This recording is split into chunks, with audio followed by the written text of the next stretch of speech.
유다를 향한 이 심판, 바벨론으로부터의 멸망이 이미 39장부터 이제 41장에 이르기까지 이미 이루어졌습니다. 그래서 오늘 이제 42장 10절에서 우리가 함께 읽지는 않았지만 어저께 보았던 대로 10절에서 하나님께서 뭐라고 말씀하시냐면, 이곳에 머무르기만 한다면, 이 유다 이 땅에 남아 있기만 한다면 너희를 헐지 아니하고 뽑지 아니하고 재난을 돌이킨다라고 예레미야를 통하여서 말씀하셨습니다. 너희들이 이미 받을 만한 심판, 그리고 받아야 할 이 멸망을 이미 받았기 때문에 이곳에 머무르기만 한다면 내가 너희를 계속해서 구원에 가는 이제 회복의 역사를 이루어 갈 것이고 너희를 건질 것이니 두려워하지 마라라고 하나님께서 말씀하시는 것이죠. 멸망을 당하여서 지금은 이제 바벨론의 지배하에 있기는 하지만 그들을 두려워하지 않을 수 있는 이유는 이미 바벨론으로부터의 심판을 받았고, 이제는 멸망으로부터의 이제 회복의 빗줄기를 내가 너희들한테 내릴 테니 그것만 기다리면서 이제 이 땅 가운데서 살아가면 된다. 하나님께서 그들 가운데 말씀하셨습니다. 그러면서 그들 가운데 말씀하신 내용의 핵심은 이것이죠. 유다에 머물러라, 이곳에 머물러라 라고 말씀하셨습니다. 하나님께서는 바벨론으로 포로로 끌려갈 자들을 끌려가게 하셨고, 또 유다의 남을 자들을 남겨놓으셨습니다. 그리고 이곳에서 머물러라, 이곳에 머무르는 것이 너희들에게 주어진 나의 뜻이고, 이것이 너희들에게 주어진 사명이다 라고 하나님께서 말씀하셨지만, 유다에 남겨진 자들은 어떤 마음을 품습니까? 그러니까 유다의 남은 자들은 자신들이 살아갈 이 땅을 보니까 도무지 회복의 기미가 보이지 않고, 그래서 풍전등화, 바람 앞에 언제 꺼질지 모르는 그런 등불 같은 신세가 자기들에게 비춰지는 것이죠. 언제 또다시 이 바벨론 왕이 이 남겨진 자들을 처단하러 올지도 모르는 그 불안감, 그리고 이곳에서 먹고 살만한 터전을 이룰 수 있을까 싶은 폐허가 된 유다 땅이 보이는 것이고, 전쟁을 할 만한 상황들, 다른 나라로부터 혹여나 침공이 일어났을 때에 전쟁을 할 만한 상황도 아니고, 사람이 사는 인기척도 나지 않고 굶주림과 가난밖에 보이지 않는 이곳에 위태로운 자신들의 처지만 보이게 되는 겁니다. 그래서 그들이 선택한 것이 무엇입니까? 오늘 15절에서 하나님께서 뭐라고 말씀하시냐면, 어저께도 들었던 대로 애굽에 들어가서 거기에 살기로 고집하면, 이미 그들은 유다에 남겨져 있지만 그들은 이미 애굽으로 나아갈 것에 대하여서 이미 마음을 돌이켰고, 그리고 그들의 얼굴과 시선이 애굽으로 향하여 있는 것입니다. 그렇다면 여러분, 그들이 그렇도록 애굽을 고집하는 이유가 무엇일까? 그토록 애굽으로 가기를 원하는 것은 무엇일까? 그 이유를 찾아보면 두려움 때문이었죠. 바벨론으로부터 멸망을 당했고, 이미 그 멸망에 의한 트라우마가 그들을 지배하고 있었고, 그렇기 때문에 바벨론으로부터의 이 위협에서 안전할 수 있는 그 길은 그 바벨론과 비등한 힘을 가지고 있는 애굽 땅으로 가는 것밖에는 우리가 안전할 길이 없다라고 생각을 하는 것이죠. 전쟁으로 황폐한 유다보다 훨씬 더 안정적으로 살아갈 수 있는 곳은 애굽밖에 없다. 바벨론의 위협으로부터 안전할 수 있는 곳은 이 애굽밖에 없다라는 그런 기대 때문이었습니다. 그러나 이 기대는 말씀을 떠난 헛된 망상이었던 것이죠. 애굽으로 가면 괜찮겠지, 바벨론으로부터 우리들은 더 이상 위협을 당하지 않겠지, 그리고 이 바벨론으로부터 지켜줄 수 있는 나라는 애굽밖에 없겠지라는, 어떻게 보면 헛된 망상이었습니다. 그래서 하나님께서는 이러한 마음을 뭐라고 규정을 하시냐면 15절과 17절에서 이렇게 말씀을 하시는 겁니다. 너희가 고집 부리면 안 된다. 너희들이 품는 이 마음은 고집이라는 것이죠. 그리고 너희들이 이 고집을 부리게 되면 칼과 기근과 이 전염병이 너희들을 따라갈 것이고, 너희들은 결국에 이것으로 죽을 것이다 라고 말씀하고 있습니다. 하나님께서는 끊임없이 예레미야를 통하여서 누차 반복되어서 하나님의 말씀을 전했습니다. 그리고 42장 1절부터 6절에 이르면은 이들이 먼저, 이 남은 자들이 먼저 예레미야를 찾아와서 하나님의 뜻을 구했습니다. 그리고 20절에서 예레미야가 말씀하시는 것이 이거죠. 너희가 나를 너희 하나님 여호와께 보내며 이르기를, 우리를 위하여 우리 하나님 여호와께 기도하고 우리 하나님 여호와께서 말씀하신 대로 우리에게 전하라. 우리가 그대로 행하리라 하여 내가 너희들에게 이 말씀을 전한다라고 예레미야가 말씀하고 있습니다. 이 말이 뭐냐면 이들은 자신의 입으로 하나님과의 특별한 관계를 부각시키면서 예레미야에게 부탁을 한 거죠. 그러나 그들은 하나님의 백성으로서 우리 여호와 하나님의 그 말씀에 내가 순종하겠다, 좋든지 안 좋든지 내가 순종하겠다라고 이야기는 하지만 하나님의 뜻은 품지 않은 채 그저 고집을 부리고 있는 겁니다.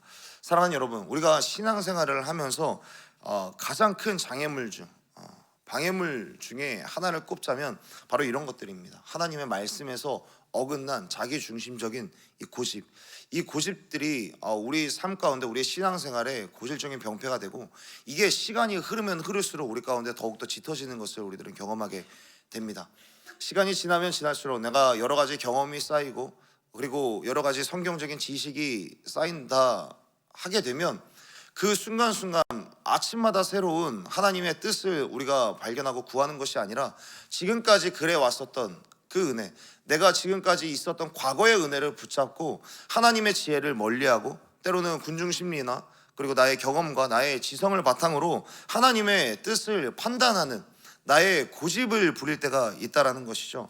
말로는 우리가 순종하겠다, 말로는 우리가 하나님의 말씀대로 순종하겠다, 내가 따라가겠다라고 이야기를 하지만 하나님의 말씀을 어떻게 듣냐면 듣기 편한 방식으로 내가 듣게 되고, 듣기 좋은 말씀만 마음에 담고 내 마음에 동의되고 용납이 되는 그 말씀만 듣게 된다라는 것이죠. 그러나 그러한 삶은, 이러한 고집을 계속해서 유지한다면 하나님께서는 칼과 기근과 전염병으로 내가 너희들을 따라갈 거다 라고 오늘 본문에서는 말씀하고 있는 겁니다.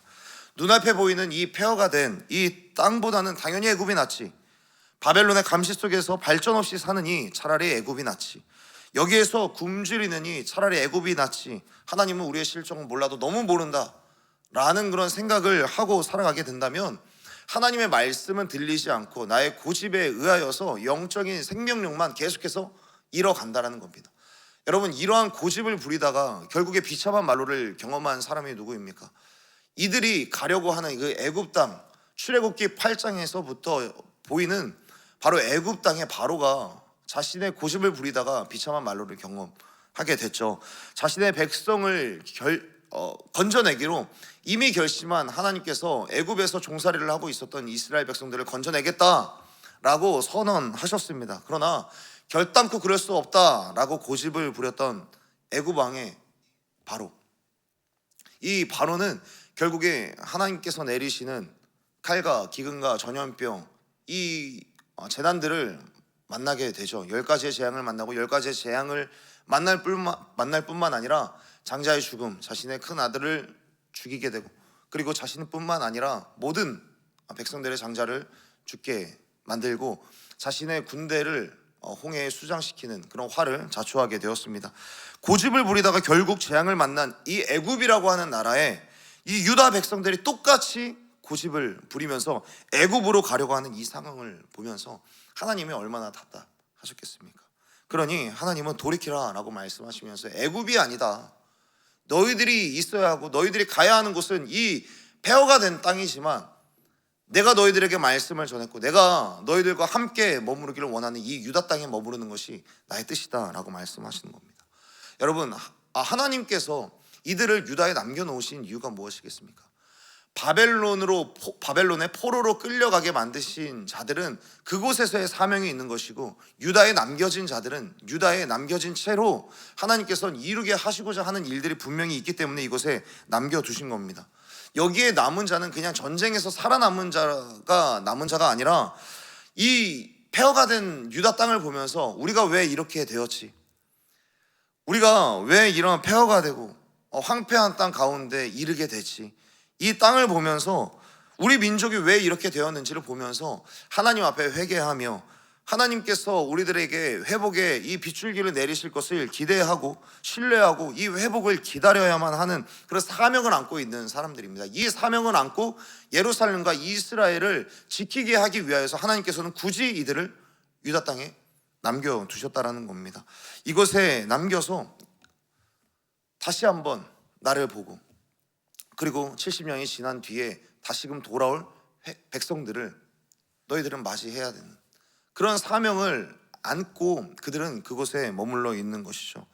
그러니 너희들은 이곳에 머물러서 내가 어떻게 회복시키는지 그것을 보면서, 그리고 내가 전할 약속의 말씀들을 끊임없이 붙들면서 순종하면서 나아가보자 하나님께서는 말씀하시는 겁니다. 사랑하는 여러분, 하나님께서는 우리를 지금의 자리에 두신 이유가 분명히 있습니다. 이곳에서 하나님의 일하심을 기대하고 하나님을 신뢰함으로 회복을 기다리게 하기 위하여서 지금의 자리로 우리를 부르시고 보내신 줄로 믿습니다. 그리고 이곳에서 함께 머무르기를 원하시는 겁니다. 이 유다 땅에서 창조주가 되시는, 온 세상의 창조주가 되시는 하나님께 어떤 특정한 장소는 의미가 없죠. 유다 땅이든 바벨론 땅이든 애굽 땅이든 하나님께서는 하나님의 사랑하는 백성들을 늘 따라다닐 것입니다. 그럼에도 불구하고 하나님께서 이 유다의 땅에 머무르라고 하신 이유가 무엇이겠습니까? 이곳에서 내가 너희들과 함께 지냈었던 그 시간, 너희들이 나의 주 여호와 하나님이라고 고백했었던 그 추억이 있었던 그 장소를 지키면서 내가 너희들과 함께 거하기를 원하고, 너희들도 나와 함께 이 자리에서 머물면서 내가 전하는 이 이야기를 들으라 라는 그 이유 아니겠습니까? 하나님께서는 이곳에서 지나간 시간들과 함께 지금 이 현재의 시간들도 함께 보내기를 원하는 겁니다. 함께 머무르기를 원하는 겁니다. 여러분, 시편 23편에 다윗의 고백, 여호와는 나의 목자시니 내게 부족함이 없으리로다 라고 하는 이 고백의 아름다운 이유는 6절에서 말씀하고 있는 내가 여호와의 집에 영영이 살리로다 라는 그 고백이 있기 때문에 진짜 아름다운 겁니다. 그곳으로 가기까지, 여호와의 집에 가기까지 내가 사망의 음침한 골짜기를 건널지라도 여호와와 함께 거하기만 한다면, 거할 수만 있다면 어디든 좋다라는 것이죠. 우리가 고집부려야 할 것은 여호와와 함께 머무는 것, 여호와의 집에 내가 영원히 사는 것, 여호와께서 명한 그곳에서 내가 주님과 함께 살겠습니다 라는 그 지점에서 우리가 고집을 부릴 수 있어야 한다는 겁니다. 사랑하는 여러분, 오늘 하루를 살아가는 동안에 하나님께서 칼과 기근과 전염병으로 따르는 것이 아니라 도움의 손길이 따르는 지금 이곳, 하나님께서 보내시는 이곳, 하나님께서 머물르라 라고 말씀하시는 그 곳에 서서 하나님의 말씀대로 순종으로 나아갈 수 있는 저와 여러분이 되기를 간절히 소원하고 축복합니다.